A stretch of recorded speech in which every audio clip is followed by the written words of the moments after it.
jam në një nga pikat më interesante të rrethinave të Tiranës, por ju them me siguri që është një prej pikave më të bukura edhe të Shqipërisë. Është kulla e Kalas së Prezës, 360 gradë, që mund të shohësh pothuajse të gjithë zonën e Shqipërisë mesme rreth e rrotullt. Ka një legjendë e cila thotë, legjendë, nuk është legjendë se unë mund ta vërtetoj këtu, e cila thotë që nga kulla e Kalas Prezës mund të shohësh 7 qytete.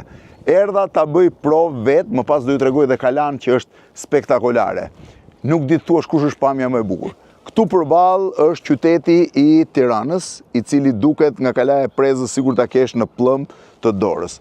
Nëse rrotullohesh në këtë drejtim, ke Kalan e Krujës, e cila është e vendosur në mal dhe bëhet quajteti i dytë që shifet. Nën këmbët e Krujës është Fushkruja, qyteti i tretë që shihet nga maja nga po e quaj kulla një nga kullat e Kalas Prezës.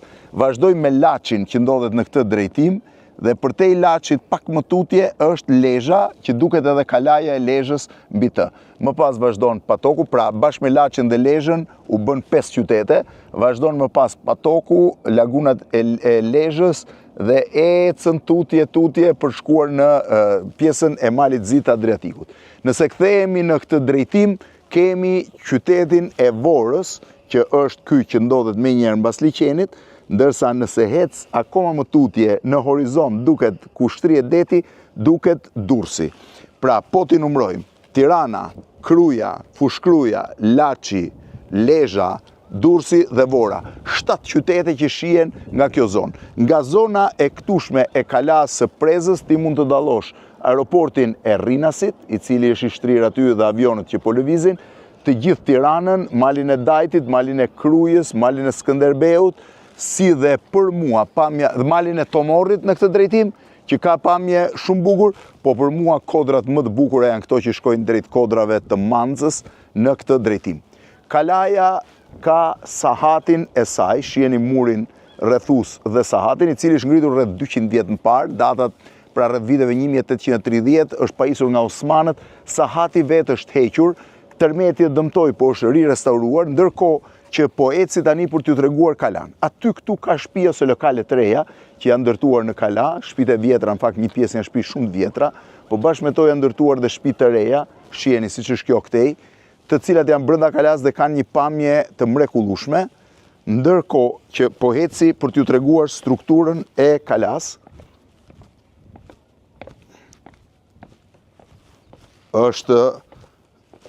Ky është muri rrethus, pra jemi prapë në zonën e murit rrethus të Kalas. Kjo është pjesa nga mund të shkohet në zonën e sahatit. Tani po eci për ta treguar pak më të bukur. Ky është një prej lokaleve ku vazhdimisht vinë vizitorë, sidomos të huaj. Vizitorët janë ditor. Kjo është pjesa e verandës dhe restorantit, por ky është muri i Kalas. Është shumë i bukur, thash, muri që të çon për tek zona e sahatit, po eci në këtë pjesë. Muri është më shumë se 1 metër i gjerë. Është shumë e vështirë të flasësh për historinë e Kalas, mendohet që është ngritur në shekullin e 13, pra rreth vitit 1200, po formën aktuale, formën e sotme e ka marrë në kohën e Karl Topis, një sundimtari të Principatës së Durrësit në atë kohë, i cili ndërtoi Kalan. Sahati është ndërtuar në periudhën osmane dhe xhamia është ndërtuar në periudhën osmane. Të dyja bashkë janë ndërtime shumë të rëndësishme, po i quaj të Kalas, janë ndër pjesët kryesore, ka një verandë poshtë që ka një pamje shumë të bukur të gjithë Kalas. Tani mendohet që sahati ka pasur dhe një këmban, rënja e cilës kumbonte deri në Tiranë dhe në Krujë, sidomos në qetësinë e asaj kohe mund shkonte deri në Kruaj, por këmbanat në vitin 1916-17 u morën nga austro-hungarezët për të dërguar në Vjenë dhe pretendohet që është një nga muzeet e Vjenës. Tu tregohet dhe ndërhyrje restauruese mbas shkatërimit që ka pasur. Kjo është dera që ngjitet. Sahati vet nuk ekziston më. Këmbana pretendohet nga banorët që ka qenë e larë me ar. Ja dhe shkallët që ngjitesh në brendësi të sahatit, i cili është restauruar, pra rreth 200 vjeçar, ndërkohë që përballë është pjesa e xhamisë. Xhamia po ashtu ka një pjesë të restauruar, do të thënë, minarja është ndërtuar më pas, sepse në vitin 1967 u shëmb, është 200 vjeçare, është ende funksionale.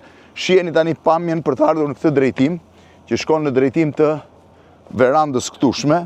Shif çfarë pamje që ka për të ardhur rrotull Sahatit, pothuajse e gjithë qendra e Tiranës në plumb të dorës. Shiheni.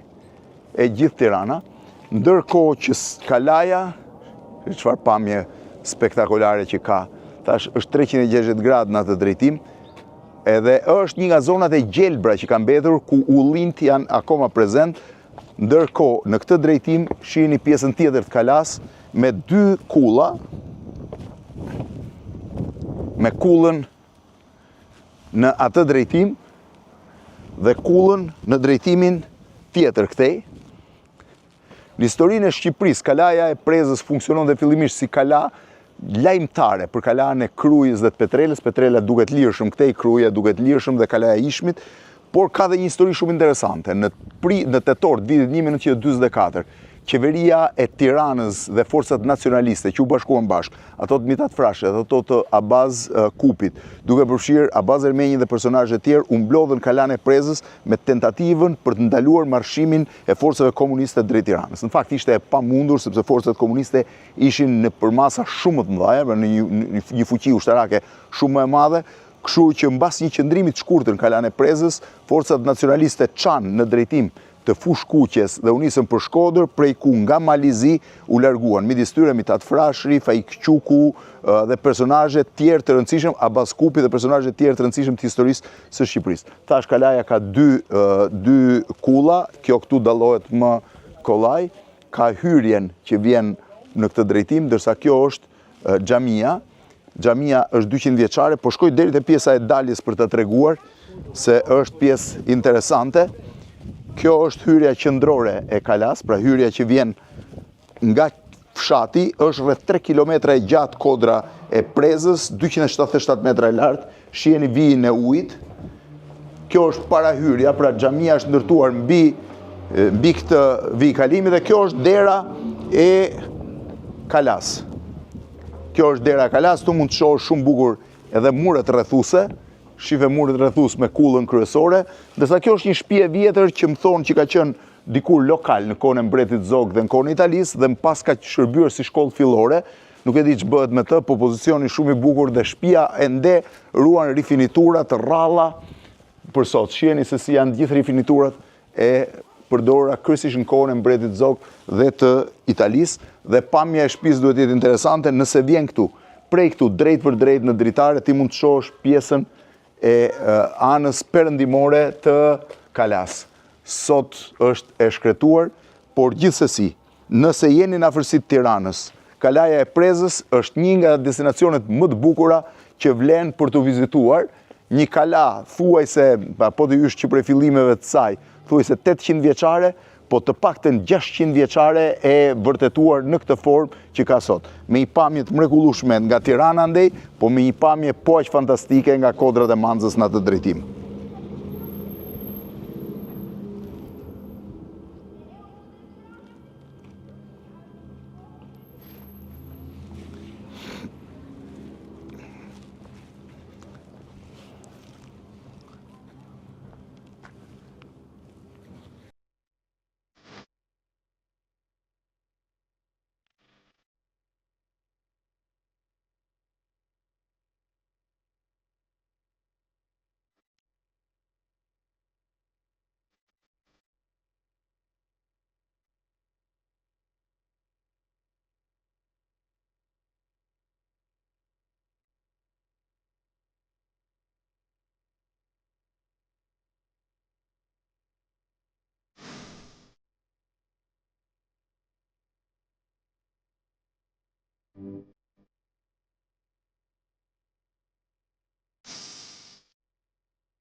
Jam në xhamin e Prezës që do t'ju tregoj një thesar që është brenda.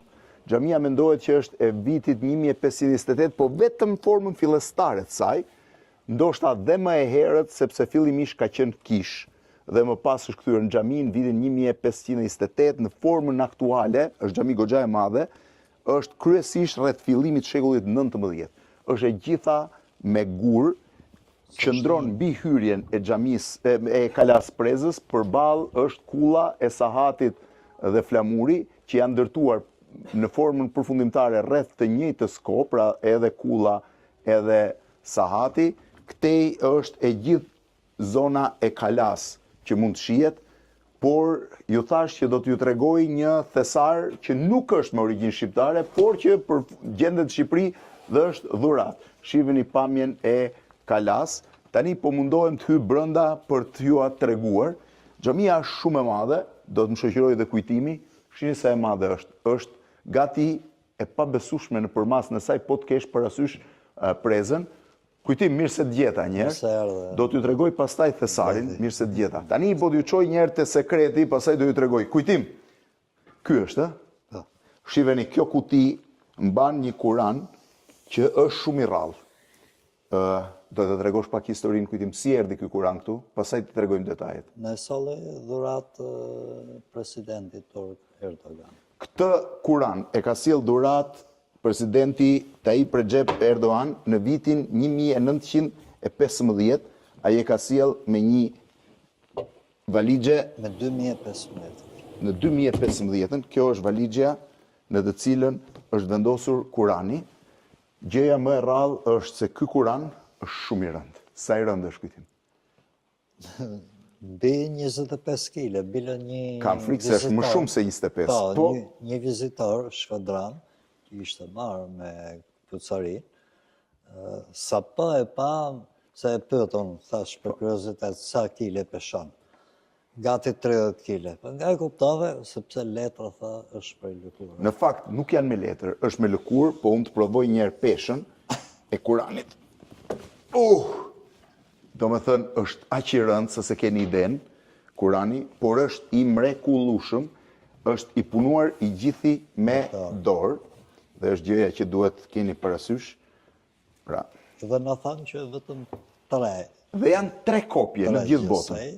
3 kopje që janë 2 në Turqi. 2 në Turqi dhe kjo kopje që Erdogani e solli. Sipas shoqërosëve. Po. Shife tani, është letra, nuk është letër, është lëkurë. Është lëkurë me metodat më antike të prodhimit të Kuranëve dhe e gjitha e bërë me dorë. Edhe vizatimet me dorë dhe i shkruar me dorë. Do të thënë të bësh një Kuran në të tilla përmasa është spektakolare, shifeni. Dhe është jo i bukur, po është shumë i bukur. Tani, po pse Erdogani ja solli Prezës dhe nuk e çoi Tiranës, për shembull, apo Krujës? Se di. Nuk e dini. Ishte dëshira e tij. Kështu që ky është një lloj thesari kur e mendon që gjendet në Shqipëri, edhe pse nuk ka trashëgimi shqiptare drejt për drejt, por çështja është që ky është një prodhim special, i gjithi i bërë me dorë, i larë me arë duhet jetë i gjithi. Është i gjithi i larë me arë, me lëkurë sipër, me fletë lëkure. Kujtim, a do më ndihmosh ta fusim vendin e vet? Patjetër.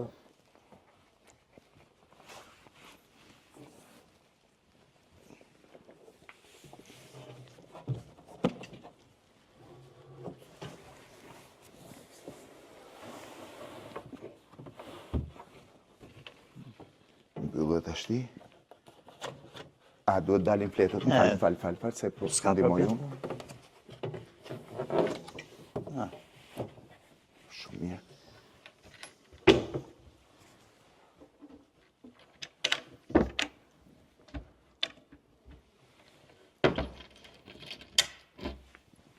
Ja dhe çelsat e një prej 3 kuranëve që ekzistojnë në botë. Kujtim, takzoni është pjesë e dhurat e presidentit turk Tayyip Recep Erdogan. Duhet fusim dhe valigjen. Harruan valigjen, kështu është kurse ke mendjen. Donaj, tash të hap dhe herë. Atëherë duhet futet dhe valigja, nga kjo është shkrimi.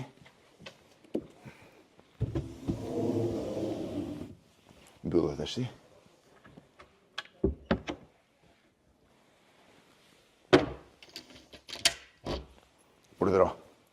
Takzoni. Faleminderit. Kjo ishte tani t'ju tregoj pak për xhamin. Kjo ka qenë në bazën fillestare këtu, apo jo këtu tregohet? Po, këtu te muri. Kur vjen që tuke është muri, shumë e gjerë. kupton që versioni i parë i xhamis ka qenë deri këtu. Pra këtu ku jam unë, nëse e përdor si rrugë, janë vetëm kjo pjesë këtu, ka qenë xhamia e vjetër. Ju më thatë që xhamia vjetër është ngritur mbi një kishë.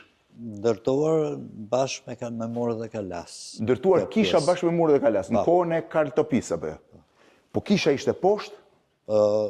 Kjo ishte ndërtesë e kishës, po falja bëhej poshtë. Falja bëhej poshtë, kurse këtu është ngritur për të lejuar hyrjen e kalas. Të shpjegoj më mirë. Po, Pasi u kthy në xhami, po, ja edhe shenja e po, mihrabit që ky është mihrabi, kur i imami. po, Pasi u kthy në xhami, u përdor pikërisht kjo pjesë e xhamisë, me qenë se kishte pak njerëz.